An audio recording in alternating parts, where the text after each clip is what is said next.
Welcome to the Avants Podcast. I'm Dan. And I'm Nick. We're back. Broadcasting from my living room because nobody's taken us in yet. So, if you have a car garage that you'd like to let us work in. I put on Avants to get bids for new concrete finally. I've been trying to follow through to get that laid before winter, and it's hard to get a contractor out to do any of that work right now. Is it hard just to get a contractor period because of what's going on, or just... Yeah, everybody's just booked out for a month still. And prices have come down, right? I mean, that's the thing, right? Okay. Yeah, I'm just going to sell a few kidneys. Both. You don't need those. Just drink less. Yeah, no kidding. It'll be fine. Yeah.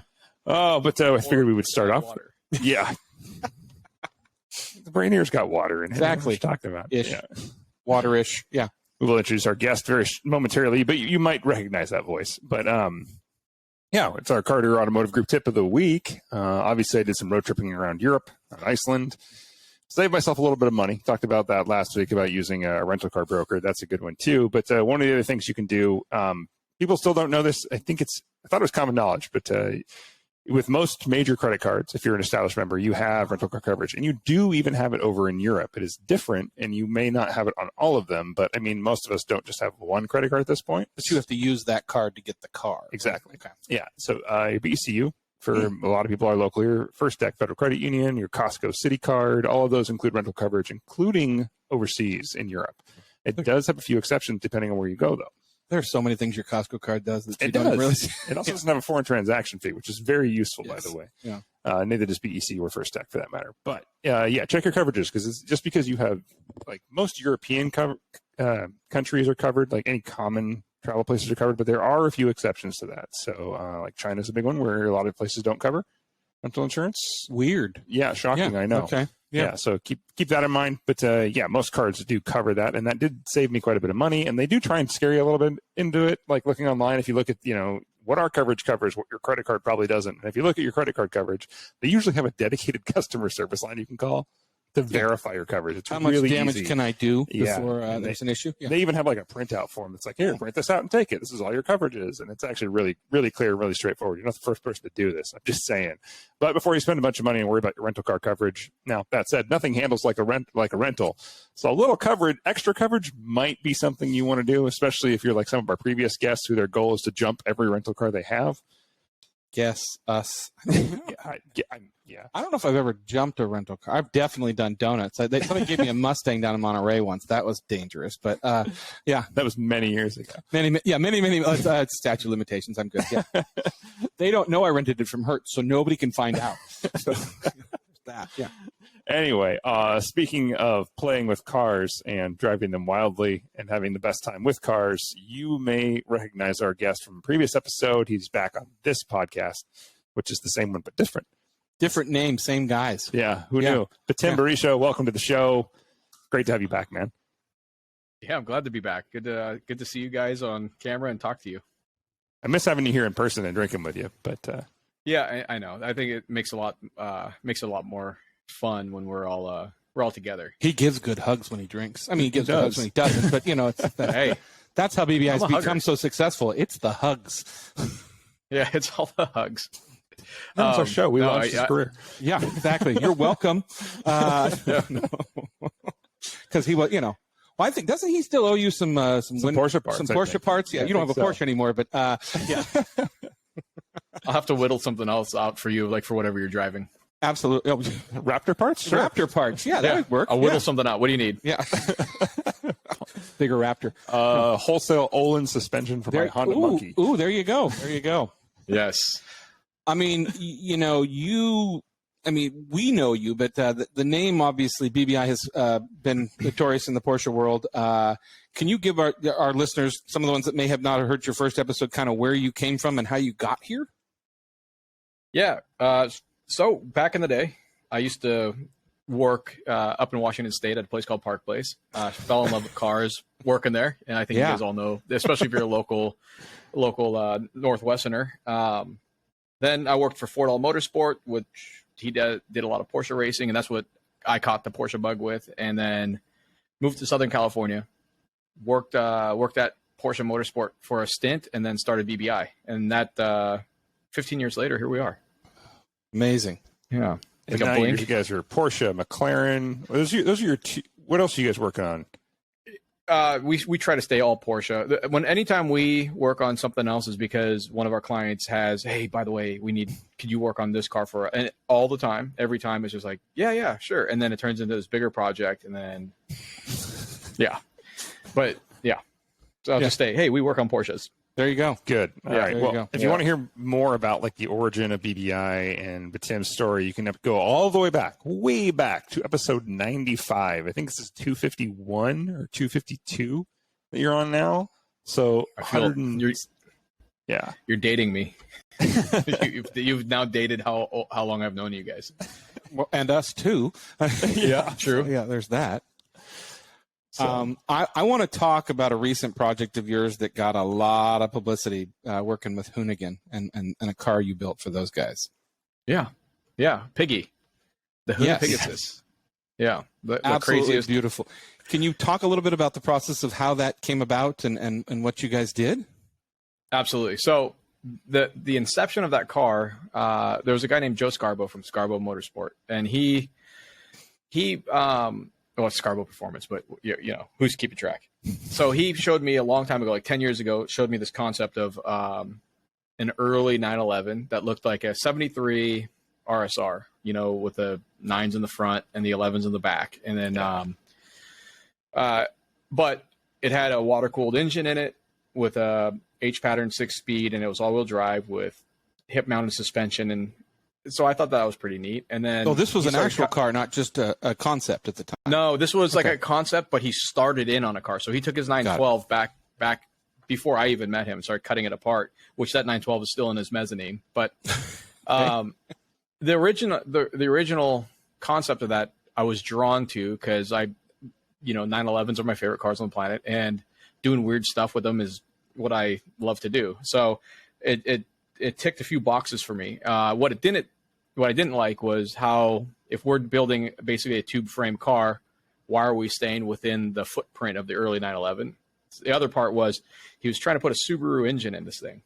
Okay. I'm sure Carter would like that, but yeah, yeah. So he was trying to put a Subaru engine in it, and that disgusted me. Nothing against Subaru, it's just they don't belong in 911s. It's a boxer. They're close. I mean, there's turbos involved. It's like the weird cousin, right? You're yeah, like, absolutely. Yeah, we probably shouldn't make a baby. Let's not make a baby. Yeah. So that's what that was. And then we just started talking, and a couple projects I did here at the shop with Pikes Peak. So I kept his project kept in the back of my head, and finally I just said, all right, well, what if we put? We need to bring the center of gravity down real low. Well, he can't because there's parts of the body that the tire would intrude on the envelope, and that was part of the inner structure where the hood goes. And I said, well, just push everything out further. And so we did. And then I said, well, let's run 13-inch wide wheels on all four corners and make this thing a total beast. And then let's mid-engine it, and let's twin turbo it, and then let's all-wheel drive it. So he had the all-wheel drive thing down, but it evolved into trying to like mold this Pikes Peak weapon, and make it kind of look like a 911. And we ended up seeing it through. Unfortunately, we lost the engine prior to the race, and it was blowing up beyond like what we could do out in the field. And we tried everything. When I say we tried everything, we tried everything. There was a stint where we didn't sleep. I didn't go to our Airbnb from Sunday morning till Wednesday sometime. It was just thrashing. And so we tried everything. And we had to end up throwing the towel in, and it was the responsible thing to do because the short time frames and lack of sleep, and then you have to be really on top of it there. But there's some safety involved in there somewhere. So there's a little bit of safety, at yeah. Pikes Peak with cliffs and all that. Yeah. You get stuck first in. It's no stranger to Pikes Peak. You were first in 2021 Open Class, right? Correct. Yeah, and then first in the Cayman GT4 series, and third in TA1. Yeah. So that was good. And then then this year we had an entry with Brumos with David Donahue driving. We got first in Time Attack 1. So that was cool. Yeah. Yeah. And then 2019 we got first in TA1 and still hold the record for the quickest 911 up that hill. Which is so we're we're trying to take all of this stuff that we've learned there, put it into one car, from all the other cars that we've done. I like the mid-engine weight distribution of the Cayman, like the all-wheel drive of the stock turbo. I like the horsepower of Lucy and the aero freedoms and all of that. So we ended up putting this whole thing together with a crazy team. Virus Engineering did our aerodynamic work. We had Scarbo do the chassis and all that, and we had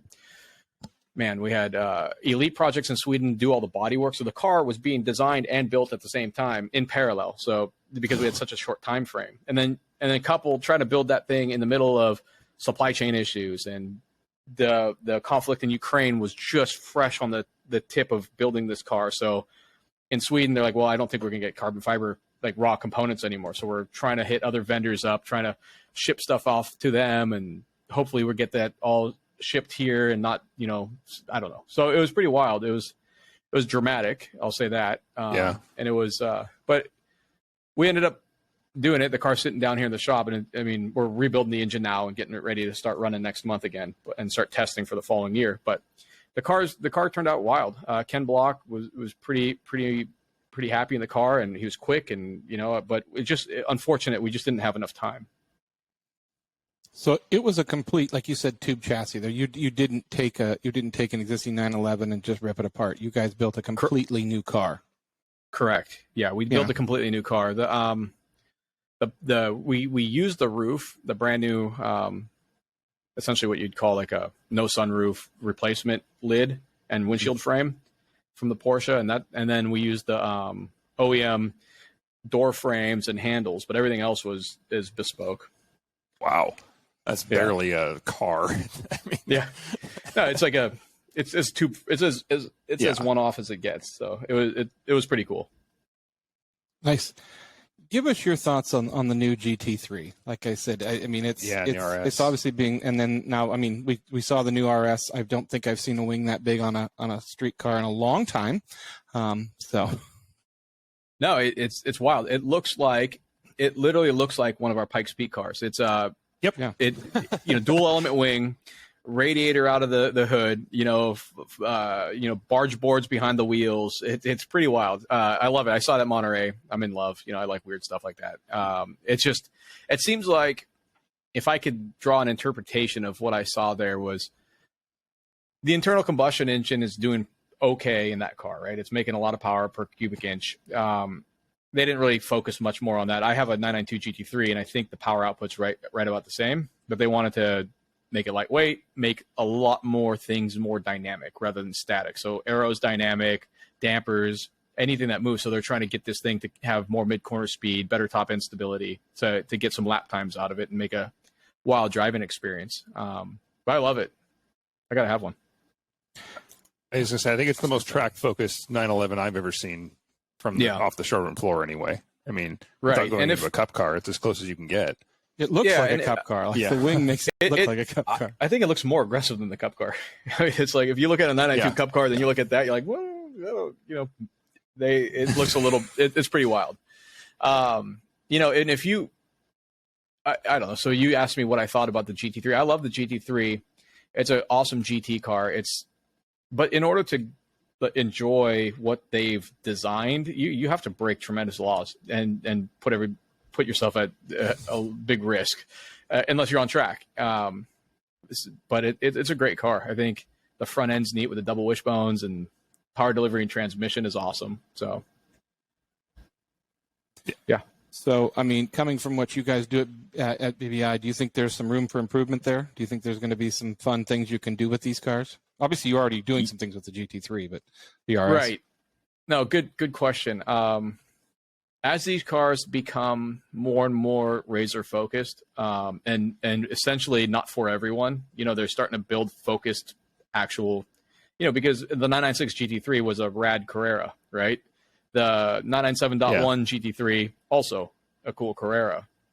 Even arguably, when it started, I saw the departure on the 997.2 GT3 and the RS was starting to, take a big split from the rest of the line. But now, get into the 992, it's, it is wildly focused. And so the approach to what we do to tune these cars is not, we're not diving as deep as we used to. Now it's like tweak the suspension a little, put a cool sounding exhaust on it. Cool. You're going to make 7 horsepower, do some aero bits, back half roll bar safety, put a better or wider wheel and tire set so you can make a little more grip, or your tires last a little bit longer out at the track. So the back in the day, I mean, we're pulling the 3.6s out of the 997s and turning them into 4.2 liters, long tube headers. There's a lot of room there, and a bigger appetite for bigger mods. Now that there's the PDK in the car is quite refined. I think the appetite to go that deep into these cars, it's just easier to go get a cup car, or a race car, and have this as the dual use. I can drive to the track and have fun with it type of thing. So I see the market changing, and we're answering to that. But like for the RS, what am I going to do that thing? Yeah, that's exactly what I was going to ask. It's like, it seems like make it louder. Like I don't know. Yeah, make the exhaust louder. Like, what are you going to do? So I mean, we have ideas, but we're making a cup holder for you now, because why not? Mm-hmm. I know you have a cup holder in there, but this one holds 2 cups. Oh, that's fancy. Yeah. It seems like the tuning market is getting tighter and tighter and tighter. Like, they're squeezing a lot out of these cars, and I'm not seeing the wild tunes like I used to. Like when you first started cracking in, it was like, yeah, we can tune it another 40 horse out of this thing. And now you're like you said, 5, 10. Yeah. No, I mean, there is power to be had, but then you're getting into like emissions issues, and you're getting into a lot of other things that we just don't want to deal with right now. But yeah, I mean, they're not leaving much on the table. I mean, it's a high-strung engine. I mean, even some of our wildest tuned 4-liter 997 Medskers, they're just nipping on the heels of a bone stock, 992 GT3, and that's after a tremendous amount of tuning. Yeah, that also scares me that if you have the right money, you can go in and order that car. It's like, I feel like there should be a form like, can you prove to us you can drive this? I'm fully aware I may not be able to drive it. I mean, I drove a Plaid the other day, and I felt the same way. I'm like, man, this you can just give this to Joe Public and we're good. Like, you're okay with that? Like, I don't know. It makes you dizzy when you accelerate. It's pretty serious. That's the perfect transition. You mentioned the Plaid. 2035. Big news this week is the final year for sales in California and Washington for. They announced it today. ICE for the internal combustion engine. That's a ways off, obviously. It gives you guys about 12 years to experiment and play with the Taycons and learn some stuff there. Where do you guys see your focus shifting as California-based business? Yeah, great question. I also, in that same breath, I'll repeat what you said. You said 2035, no more sales of the internal combustion engine new. I also have a Southern California Edison put out a report today saying, please don't charge your EV vehicles today because it's too, come on. It's like I get it, but I don't. But what are we doing? I don't think the internal combustion engine is dead. I think we're just getting started. Meaning, like, its life cycle and a technology standpoint, we're not there yet. We haven't exhausted it. We haven't really played with biofuels. Engineered zero emission fuels. Hydrogen hasn't even been messed with. There's so much more to go. And when you look at Look, I appreciate technology. I love it. I love the electric car movement. I love all of it. But when I say love, I don't. I like it. I love internal combustion engines. Tolerate it. And I can appreciate it. But from a scalability standpoint, I see it. But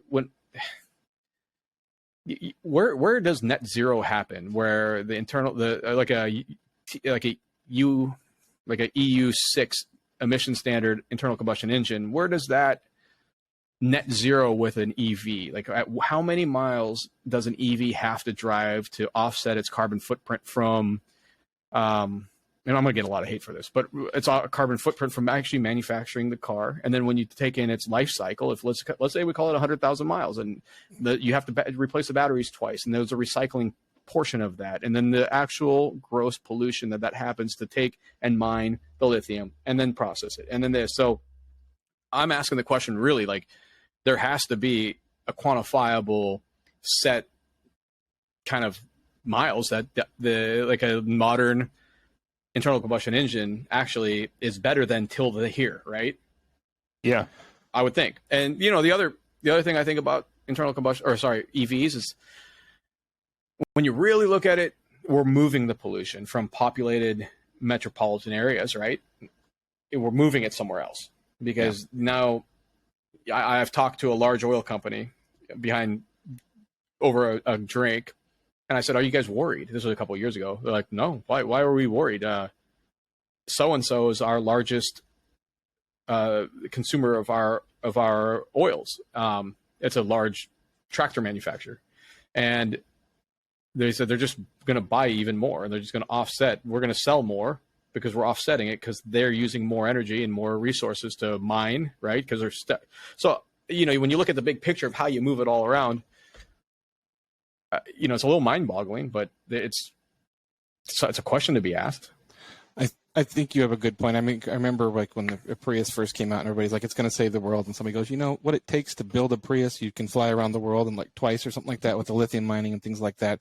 And I don't think they look at that. I don't think they look at the actual cost of, like you said, building the car, building the batteries, what it's going to take to recycle these, people driving around, let alone the cost of these. Like they were interviewing some people down in San Diego at a gas station, and people going, well, that's great, but not all of us can afford an $80,000, $100,000 electric car, let alone what it costs to replace the battery when you have to go back and, do that.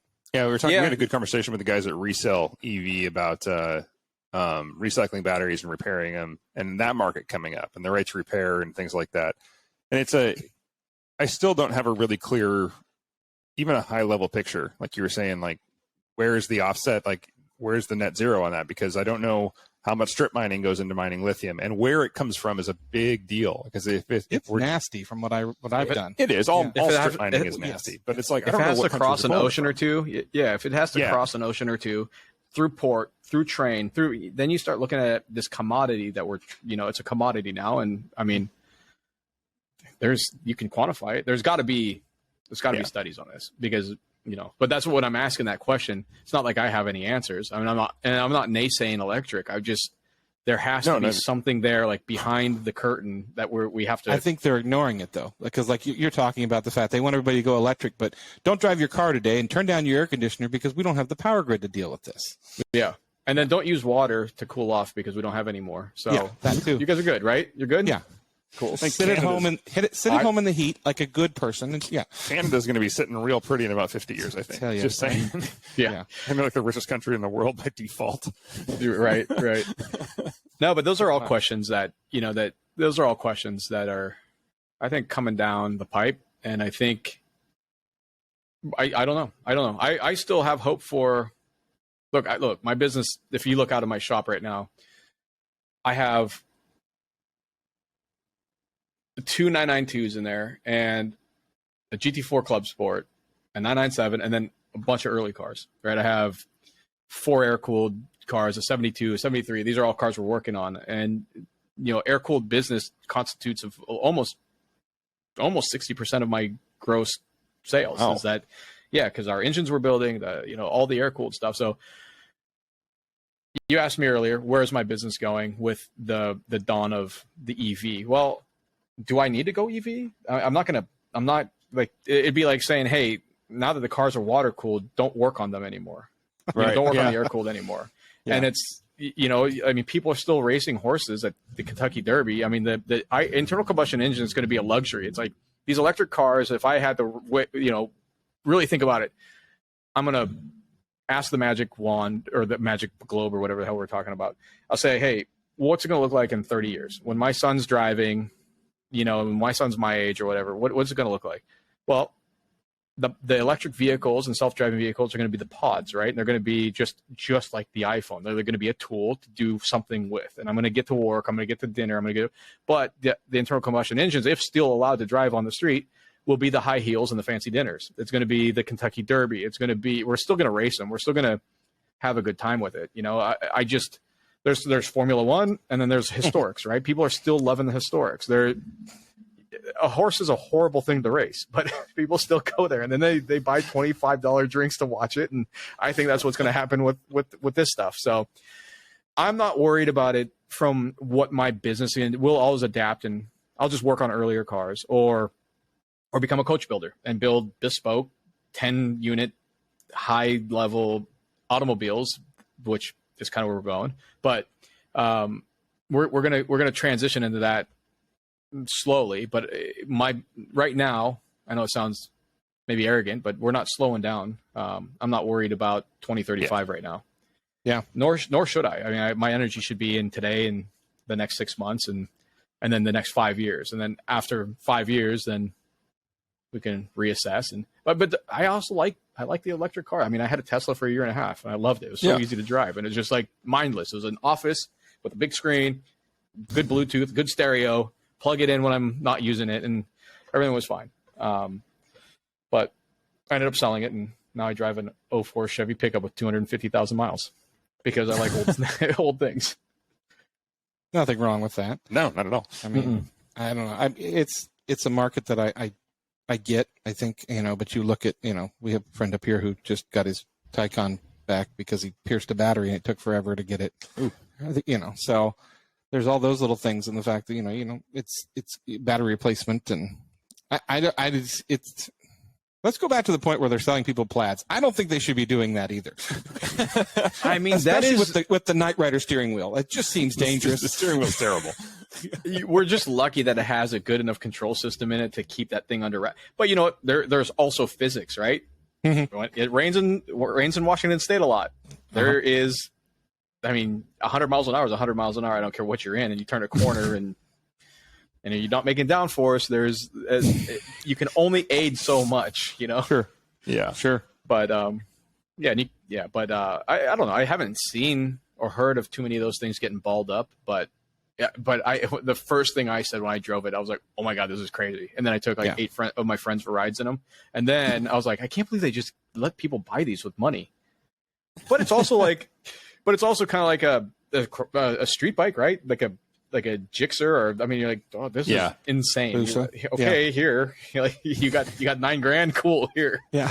So it's my first motorcycle. I remember I was in my early 20s and I had a CBR 1000 RR and an RC51, and nobody in their early 20s has it, unless you're like, should you really actually have that?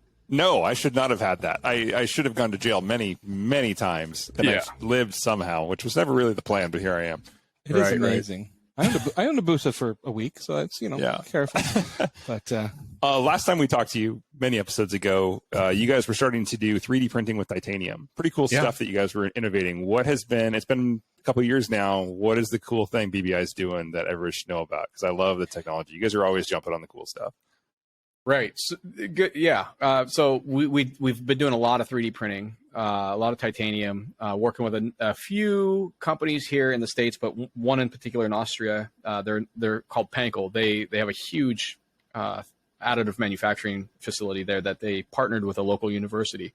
And since then, we had an intern every 6 months from the university that actually worked at their facility to come here, help us with designs, and just look at what applied knowledge does, and like trying to bring a part from concept to prototype to being a part that's on the shelf that the public can buy, and trying to utilize additive manufacturing as a case study.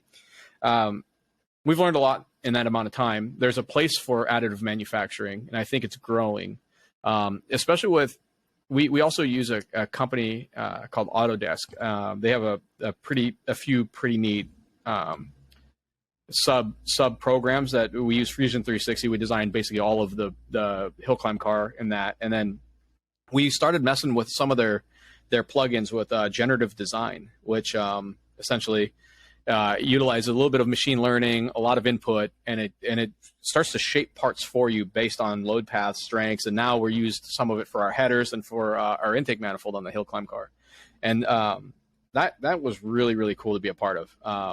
So we're going to press pretty heavily on that. But now we have, I think, 6 different intake manifolds that we sell to, that's 3D printed.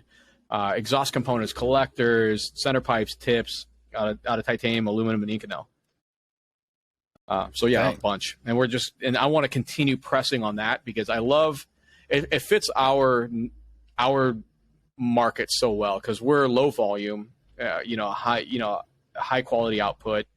And you were right in the middle of like, do we tool up and make expensive tooling to produce 10 sets, or do we pay a little more per part 3D print it, do some post processing, and then you have something kind of even cooler. So it fits where we are really well. There's like Divergent that are they're starting to actually manufacture 3D printed parts for OEs. Aston Martin's one of their big OEs that they're doing chassis nodes with.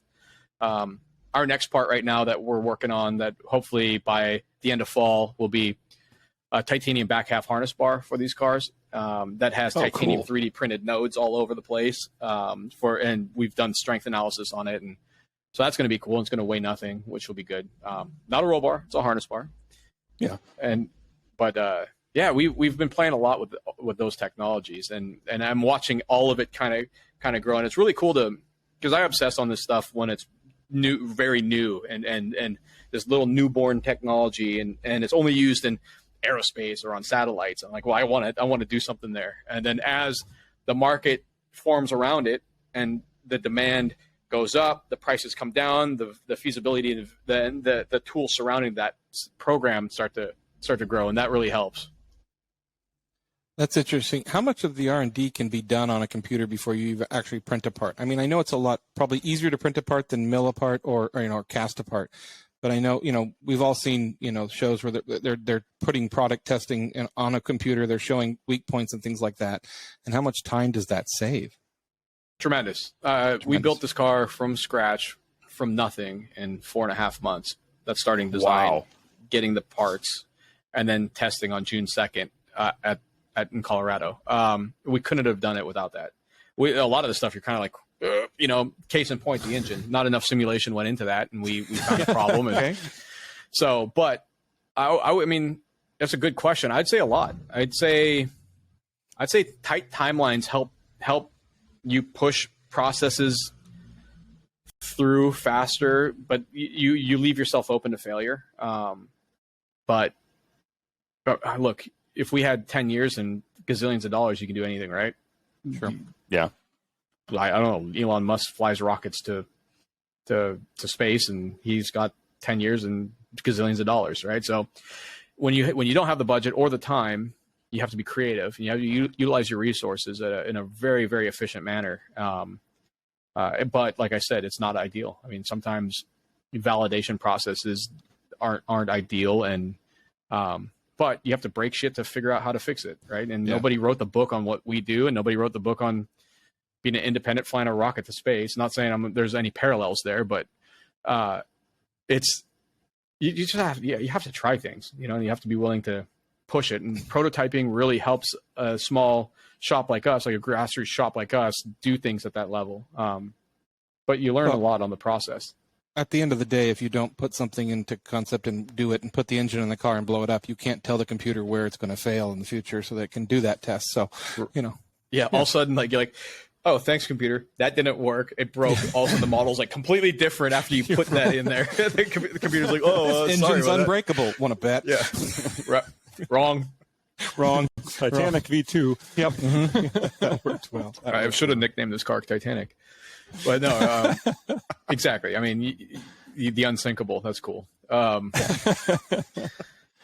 that was a long-winded answer to your question. It's massive help for us. 90% of the time, it's where you need it to be. Maybe 80%. The other 20% requires a lot more responsibility. Testing, simulation is great. Simulation gives you a error window, so you can actually say, hey, I need this thing to be 45% stronger than what I think it needs to be, or what you're telling me it needs to be, and you can add that in and then build the things up. But the very, very, very cool part about generative design is it just will strip the unnecessary away. And pretty soon you have a bracket that was a right angle with a gusset, looks like this, like bone, like nature made it, with these holes, and there's a load path instead of straight down. It kind of goes up and around, and it just really, really weird things that it changes as you break it, right? Then you put that model back and you just say, hey, and typically the reason why it broke is because you're the variables that you're putting in the computer weren't right. You didn't know what that true load path was, and you didn't know that a 3D printed piece of material had a strength modulus of 98% of what the billet counterpart could be after you hip it and get rid of all the inclusion. So it really is. I should back up. It's human error. What do they say? Computers they give you what you put in, right? Yeah, they put out what you put in. Yeah. Yeah. So that's the biggest learning process, is understanding what those load criterias are and understanding the material properties, understanding the processes. Because like I said, we don't have a huge R&D team here. We have like 3 people. We don't have a material science division. We have a lot of resources and friends that we can call up. Porsche doesn't divulge any sort of stress modulus on any parts at all. So you have to go out and break things or cut them apart and look and send them out to the lab. So everything's about reverse engineer, try to improve upon it as to what you're designing it to do. So, like Porsche made a great car, but we want to go do something else with it. So you have to kind of like dress it, like I'm in a Hawaiian shirt today, so I'm having a podcast, but if I were to go to a wedding, I'm going to put a suit on, right? So the Porsche needs to change for the event. And with that, you break shit along the way. I mean, obviously, we're talking about the technology we have now of 3D printing. They're printing food. You're printing in metals, which is pretty cool. And I mean, I've seen a lot of this stuff where they're talking about things that you can print and you can do to we'll use like an intake that they're printing intakes and things like that. And there are things they'll be able to do. They can, they can change the wall of the intake with the 3D print that they couldn't do that with tooling and things like that, because you couldn't get a tool in there. Can you talk about an idea or something like that where you go, well, we weren't able to do this with a casting, but we were able to do it with 3D printing kind of thing? Perfect. I mean, that to me is the best use case for 3D printing outside of the volume and the barrier to entry on production is the imagination side of what typically you can do. So you talked about casting. Let's say we're casting an intake manifold. When they talk about casting, you have to have drafts, meaning that when you pull the mold apart, you can't have something like, I don't know if you can see my hands, but you can't have like an underhang. And then the mold has to come apart in those areas, or you have to have what's called a draft, where it has a slight taper to it. So as it pulls apart, the taper goes away. Radiuses with sheet metal, exhaust. I mean, we could take, you heard of equal length headers. Well, yeah. What it really is the equal volume header. So each tube should be equal volume. Well, you know what you can do? You can have a real short tube that's bigger or shaped differently. You could change pulse velocities with tube shape now with printing, rather than, I mean, you can still kind of bang out metal. And I'm sure there's some beautiful Italian man in Italy that can hand shape an F1 header perfectly, right? And he does, and she does, or whoever does. But, I've got a week and a half to do it, so I don't have 6 months and $2 bazillion. So, but yeah, to your point, you can do wild shapes. You can, but there are limitations still. One of which is your imagination, because we work in a subtractive manufacturing mindset. Everything is carve it out of billet, or make a tool and cast it, or injection mold it. The other part is, sometimes you can't print beyond 45 degrees with 2 different angles coming into it. So, but as software develops and machine learning is moving forward, there are a couple companies out there that are doing what's called supportless printing, which they're changing laser heat frequencies into the powder that's actually allowing different areas to cool faster, and it draws the part back in. I mean, it's wild for like deformation. So it deforms back. You're printing it in a different shape, and as it cools, it's deforming into the shape that you're planning the deformation. Deformation? And that comes back. That comes back to just input. How much does this computer need to, and then you do it once, and then you do it again, But okay, cool. Now it's the shape. So what did I start with? So I think we're at the tip of that technology, and it's exciting. Wow. Yeah, I can't believe how fast it's come along. I think maybe unbelievable necessity. Yeah. I mean, since we talked last, it was like, I shouldn't say it was the infancy of it, but to me, for where it was 2 years ago to today, 2.5 years ago, really. It's actually, what are we in September? We're almost in September. It's going to be 3 years. Yeah. It's going to be 3 years in 10 days, I think. Yeah. Anyways, point is, the rate of acceleration of that technology and the usability is pretty impressive. Wow. And there's a lot of other things going on like that around us, like in the EV market, watching these cars and what they're doing. It's pretty impressive, like the way this is going. I don't ever want to be the old dinosaur that, no offense, and your old dinosaurs are great, but they make fuel. So yeah. Yes. And I don't want to be the person who stagnates, but even if I'm building old cars, old internal combustion engines, I will always do everything I can, and our group here will do everything we can to utilize and take advantage of current technologies, as much as we can. Yeah, sure. What do you think? I asked this a little before, but didn't really get a clear, concise answer on it. What do you think is the most exciting thing coming up for you in the manufacturing spec? Even if you're not doing it yet, like what are you seeing out there that's getting you really excited? You said supportless printing, which is a pretty big deal. People know about supportless printing, how big deal it is. Supportless printing is really cool. The machine learning side of things, and I refuse to use artificial intelligence yet in the manufacturing process, which some people are doing, but machine learning, I think it's going to really aid us in efficient manufacturing at low volume and at high volume. I think it's going to, the more information that we are feeding all of this, the more concise and quicker we can get the end product done. That has tremendous amount of impact with not only environmental, time, resources, money. It just makes everything better.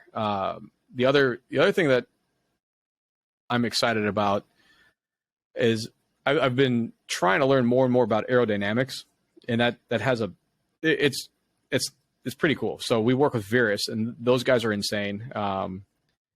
They basically, them and Oil Stain Lab, between that Oil Stain Lab, I don't know if you guys ever heard of them. They do they're a design company down here, and they built this thing called the Half 11, which I thought might have been up in Seattle not too long ago. Yeah, it's like the half front of a 911, no windshield. It has an LS behind you, and like it looks like an old like 70s. It looks like a Hot Wheels car. Yeah, it's incredible. And the brothers they did all the shaping of the Hoonigan Pegasus, and then Virus did all the validation. So they did essentially, those two guys, designers, aerodynamicists, work together. Right now you see it. Yeah. It's like red, right? Yeah. Oh my God. Yeah, it's wild. So aerodynamics, and I think that's touching back on what you said about the GT3 RS. They left the engine pretty much alone, and they just said, "Hey, we can play with the airflow around and through this car to make it a lot better, a lot more efficient." EV stuff should and does pay tremendous amount of attention to aerodynamics, low drag, little weird turbulators underneath the car that help create vortices to help detach it, so there is no drag. A lot of little things like that. And I think there might be some room for us to mess with that in the EV world. Lighter wheels, just stuff. Okay, it's not exciting, but hey, you get more range, right? We're going to be talking about, by the way, you get 10% more range when you drive like a dick driving, like with this aerodynamics, but that explains a lot. Yeah. But I don't know. Everything's exciting. It's an unbelievably incredible time to be in the car world and be tuning on these things and watching the evolution from when the BBI started in 2006 to now. We're on the verge of the death of the ICE engine from a popularity standpoint. Yet I've never seen more powerful cars come out of the factory. Right? Are you kidding me? Like, there's 1,000 horsepower OEM cars coming, like a Ferrari SF90. Are you joking me? Like, if somebody, how hard it was to make 1,000 horsepower 10 years ago out of anything? Well, even the very basic rudimentary Hellcat Red Eye, which is it's push rods and a big blower and no mileage and almost 1,000 horsepower for. If you can find one at MSRP, you're barely breaking $100,000. It's nuts. I want their new electric car that sounds like a charger. That's what I want. Speakers. But also one of my clients and a kind of a mentor of mine sent me this. He sent me this article about the most dangerous thing about an EV is how boring it is to drive. So Charger's doing a good distracted? job. Right, you just distracted and drive off what the else road. can I keep? Like, I don't have the cool sound of an engine. I don't have the feel, the visceral. Nothing's keeping me awake. I'm basically on cruise control in the middle aisle or the middle seat of an airplane right now. So like, what can you do? Get distracted, read a magazine, look at your text messages. Like, what are you going to do? Like, the car's going to drive itself pretty much. So the Hellcat, to me, I heard a lot of ups and downs about that, but I think it's a pretty smart move to try to reinvigorate some of the senses of your body to like be a little bit more engaged in something. And even if you know it's fake, you're like, oh, but that sounds cool. Watch, I'm going to give it a little more gas, a little bit more sound. And I love how they stitch this all together. And so, well, tons of manufacturers pump in sound into the cockpit, and I've been in a lot of those cars, and it doesn't actually sound bad. Audi's famous for this, and actually their cars do sound a lot better than they did that, because they were really muted and kind of numb already. And now, I mean, a little like the S5, for example. Oh, yeah. It sounds better with the sound pumped into it. Sorry. So you It's were, fake, but it does help. from a technology standpoint, and this is something that I've really been focusing on, and you were in Monterey. Did you go, Correct. you go to Quail? yeah. Did you see the new Koenigsegg with the manual transmission, but it's also an automatic all-in-one? I mean, that technology that they're coming up with is amazing. Like, there's a clutch pedal. It has nothing to do with it. It's a force feedback. That technology is. Can I show you something? Yes. So about a year ago, I started working on that exact same project. I don't know if you can see this. I've had it under my desk. And Oh, wow. He's holding that's a pedal set for our listeners, by the way. Okay. Yeah, so everything's we're going to build an EV911. It's made out of Lego. That's so cool. No. Yeah. And so this is essentially a force feedback Yes. Okay. pedal with a potentiometer on it to do exactly I did not know that was under his desk when we did this, by the way. Yeah, you can send me a photo of that. Yeah. I don't know if you can. But yeah. But that's awesome. Yeah. Anyway, so that's It's drive-by-wire, basically. the whole thing. And The whole thing, yeah. the shifter that we have is the same thing, because we were going to build an EV911 for a client, and then we were going to turn that into a business. And that business, I think we might fire that back. Like I said, I love technology. I love all of it. But it has to be exciting, because that's what cars are to me. And I don't the neat part about cars is everybody has their interpretation of what they do for them. Some people are like, I could care less. It's point A to point B. You go to New York, like, I don't even want to own one because I can't park one anywhere. You talk to some people, they live, sleep, eat, and breathe it. Some people live in them. Some people, it's so wild, the gamut of what an automobile does to a person. And if you can touch on an emotional standpoint, for example, making an EV actually have some sort of, like, look, we all go to Disneyland. We know the shit's fake, but we like it, right? So what's wrong with the Charger? Like, we're not really going down a real waterfall in a log, but we pay money to go do that. So You're ruining so many of my childhood dreams right now, you bastard. Sorry. You trying to tell me it's not really a small world after all? I'm just kidding. It's all real. Okay, good. Thanks. Don't piss off the mouse. No, easy does it. But yeah, it's to a point, we'll accept that, right? We'll accept some sort of, okay, my Audi has a speaker in it, so it sounds cool. We'll accept it. But do you really care? Once you get past that, do you care? No. All I want is what it makes me feel, right? What it makes me think about. So the EV side, I think it's pretty neat that they're trying to make Teslas faster than shit and make them exciting. But the point is, they're trying to get somebody like me to get in one of those cars, who is an ICE guy, who likes internal combustion engines, or you call me a knuckle dragger or whatever you want. But they're trying to get me in that car. And it kind of works, fine. It checks a box. That's fast. That's crazy. And anybody in the passenger seat giggles and laughs like they're 9 years old. So I get it. That's why this rant was about the Charger. It's like, look, they're trying to touch a few more points of like trying to be a little more visceral from the audible standpoint, right? I'm sure the car's probably gonna be quick, right? It should handle well. It should do all the things that the other cars do, maybe, but you're not gonna get that rumble unless they put speakers in the seat. So, which they might. But at some point, you have to. You're screwing with American car history. I mean, as a car guy, like, to take a car that is the quintessential, muscle car. Like, I mean, I'd feel the same way if they made the Corvette an electric car. It's like they will. How do you feel about the Mustang? The Mustang's a SUV. Don't get me started on the Mach-E. I just don't. Minus the drift car from RTR. RTR, yeah. Nothing. Yeah. Right. I don't know. I think we missed a gap in this, though, because I think McLaren was really on the right track with the P1 of giving us, and Ferrari with the LaFerrari, and like taking the true hybrid and making it Don't forget the 918. The 918, yes. We had these We're talking Porsche. the three, King hypercars where it was like, hey, you know what? Let's use this, but not the way it was intended. Yeah. let's make a ton of torque and let's make it really fast. And I was like, there's so much more we can do with that. Yeah, but that has trickled down too. When you look at someone like an Audi Q5 that's a hybrid, the hybrid's not really there to save you miles. It's just there to kind of get you up to speed. So, yeah. So there's a balance there. I think if you had to ask me, I think the hybrid's the way to go. I think from a usability standpoint, a practicality standpoint, an efficiency standpoint, I think it's the way to go. I think it's absolutely. I mean, trains have been doing it forever, and they're the most efficient mode of transportation out there.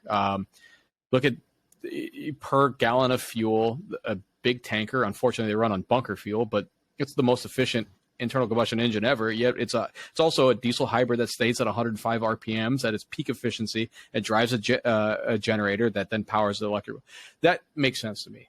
I dig that because guess what? We can make the noise, we can have the fun, we can put the torque anywhere we want. We can have a real peaky, high-end, wildly focused, crazy engine that makes no torque down low. It makes all the power up top and aid it a little bit, And I think, why can't we do that? Why do we have to go? Just give me. Why does a pendulum have to go so far one way? We're going from Hellcat to EV, right? Where we like you said, we missed that step in the middle. Because all you really need in an EV or in a hybrid is give me 20, maybe 30 miles of range. Yeah. And then let me go to work where I can plug in, charge for almost nothing, and I can drive 30 miles back. And I don't even want the engine to turn on. I just need enough power to get up to speed for 30 miles. Yeah. That's it. And I have a long commute. Right. And if you want to go to Issaquah, or if you want to go to North Bend, or if you want to go to Snoqualmie Falls, the engine fires up and it stays at its peak efficiency. It charges the batteries and cruising. Give me the red key for the fun commute, and then let me turn it off when I just need to go to work and I don't care. Just put me on autopilot and get me to the office because I don't care when I'm doing that. I care when I'm going over the pass. I care when I find that back road out of Idaho. That's when I want to have my fun. So then you have a less battery load, right? So you have half the weight. You have a more efficient vehicle. You don't have those weird load characteristics in the chassis that you need. You have a small fuel tank, and it just gets the job done. It's a cruising around. It's a generator. It's great. We like to explore. All three of us like to explore. We like to drive. We like to be off road. And the idea of being off road in a car that's fully electric, that new Jeep does not make sense to me. And then I'm laughing at Jeep going, we're going to put charging stations at the beginning of the trail. Well, that helps the environment. Are you guys, can I swear on this one? Yeah, sure. Yeah. It's are you guys fucking high? What are you, give me a break. There it is. There's that passion. Yeah.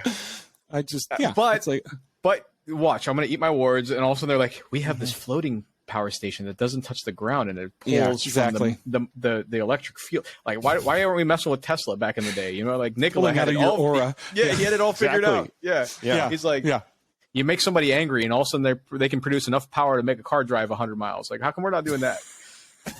Road rage. You got an angry hamster under the refocus hood. Road rage. Yeah, exactly. They just need to combine. You get mad. You just start pedaling. Yeah. Flintstoning it. Yep. Yeah. They need to combine desalinization plants with perpetual wave generators off the coast, which is bad enough to put stuff in the ocean, but we got to get our water from somewhere. It's going to happen no matter what. So they just need to combine the two. So we're adding power and water into the states that don't have it anymore, and just pulling water from the ocean and power from the ocean. Yeah, with the polar ice caps melting, we have more water, so this is fine. Exactly. So we're good. It's a circle. Yeah. Let's just Yeah, no, it's pure logic doesn't work when bills have to be paid and rich people need to be richer. And that's my point with this whole we were talking about initially with the cars being gone by 2035. They're not looking at this. They're not looking at the issue. They're not looking at making just change focus. That's the way you do it. Look over here. Don't worry about the fact you don't have power to run your car. You just buy this car. But we won't have those yucky gas engines on the road anymore. Oh, those, the ones that are fun. Yeah. Yeah. Well, my hope, and it's a big one, is that this will go the way of the catalytic converter. Because when the first catalytic converter came out, it was pretty terrible. It really was. Like, cars got terrible mileage. They got no range. You were talking, 500 cubic inch motors that got 7 miles to the gallon, but they would burn cleaner. And now, catalytic converters don't actually, they matter, but at the same time, we can get 1,000 horsepower out of a car that meets California emissions, which is pretty amazing. You want to know something even more messed up than that? And I'm not going to say it, that I've ever done it, but theoretically, you can take a 911, build the engine, make 1,100 horsepower out of it, run it on ethanol, and with no cats, theoretically, you put it on a sniffer, it burns cleaner than an OEM 997 turbo. But theoretically, I heard somebody did that once. Yeah, theoretically. Yeah, I'm sure. I read that I think I read it in an article. It was in Reddit. Somebody here. So all those people are going around cutting out catalytic converters. They're helping people. I didn't know that. That's good to know. I love it. But yeah, that would have been an interesting transition. Is if instead of saying the catalytic converter had to be mandated, it was the emission standard that had to be mandated. So you could do it any way you wanted. You just had to burn clean. I wonder how that would have gone. So isn't that the deal, right? You're putting a Band-Aid on a bleeding wound, and you're like, well, we don't care how you got cut. We just want the Band-Aid on there. Like, yeah, let's fix the problem. You can't just put spark plugs in your exhaust pipe and hit it so you shoot flames. That's burning everything. That way, everything is being burned when it comes out. It works that way, but okay. I'm sorry. Forever. I think the better one would be take your exhaust pipe and run it back into the intake, so nothing ever you never have anything, and then everything's fixed. It's a circle. Yeah, it's a circle. Yeah. What do you call that? You could run it through the turbo on the way there too. Yeah. What do we call that? A perpetual motion machine? Yeah, I love it. Absolutely. Yeah. But anyways, I feel like we're. I'm excited, Tim. I am super excited to see what you guys come up with next. Yeah, I appreciate it. This is because I love seeing your products come out, even if it's for cars I don't have. It's just really cool to see what you guys put out of the market and see what you guys are racing. Remember that one time when you had a 991 turbo and I still didn't send you anything? No, I forgot about that. I burned it out of my memory. Did you have a Porsche? No. I'll get another one though, so it's fine. Good. He was going to give you one of those Vortex generators so your handles didn't whistle or whatever it was. I don't know. So, right. Yeah. If you ever roll down the windows on your 911 and you go deaf, it's not because of the wind. It's because of the bad design of somebody should make a product for that. They should. They could 3D print it even. I'm sure. Yeah. So out of titanium. There you go. Cool. Yeah. Yeah. Well, man, I wish if you got some time up and you don't want to talk about the show and you just want to come have drinks, I will gladly feed you wine and hang out with you. So let us know when you're in town you want to see and you're around. Well, I'll see you guys next week then. I'll be up there. Yeah, I'll be up there. Great, man. We got lots to go around. Yeah, I'm leaving on Friday, so I'll be there Friday till Tuesday. So I'll actually be. Where are you guys now? Are you still in Bellevue? I'm in Sammamish, and he's out right by Dirtfish. I'm in Snoqualmie, right next to Dirtfish. I'm their neighbor. I can hear them when they fire up. So. Oh, badass. So I'll hit you guys up. It'll be fun. Sounds good, man. I'd love to. Awesome. Thanks for being on again, being a repeat guest. We'll get you your check in the mail as soon as possible, sir, for putting up with this. So I'm going to be 100 there. I'll put it in the return envelope with my winglets for my Porsche. Ooh, he is a little saucy about that. I didn't remember. I love it. Great. I love it. Excellent. Well, for this episode of the Avants Podcast, I'm Nick. I'm Dan, and don't just get there. Enjoy the drive.